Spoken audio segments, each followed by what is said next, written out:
Monsoon સિઝનમાં જાત જાતના ભજીયા ખાવાની મજા પડે. તો આજે બનાવીશું લચ્છા ભજીયા.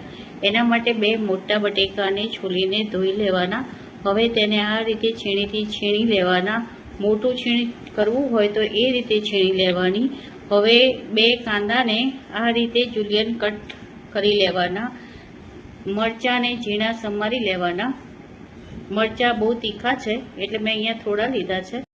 બટેકાના છીણમાં સ્ટાર્ચ હોવાથી 2-3 પાણીથી ધોઈ લીધું છે. હવે બધું જ મિશ્રણને બરાબર પાણીથી ધોઈ અને નિતારી લેવાનું છે. હવે એક પેનમાં નિતારેલું બધું જ મિક્સ એડ કરવાનું. હવે એમાં આદુ મરચાંની પેસ્ટ, ધાણા જીરું, હળદર, આમચૂર પાવડર, મીઠું, 1/4 કપ ચોખાનો લોટ, 3 ચમચી ચણાનો લોટ એડ કરી મિક્સ કરી લેવાનું.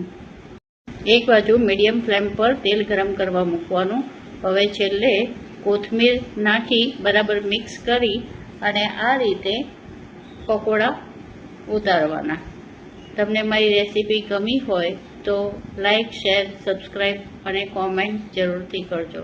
અને જો ભજીયા આ રીતે તમે ઘરે બનાવ્યા હોય તો ટેગ કરજો. ગ્રીન ચટણીની રેસીપી હું ફર્સ્ટ કોમેન્ટમાં શેર કરું છું. તો ચટપટા ભજીયા તૈયાર છે.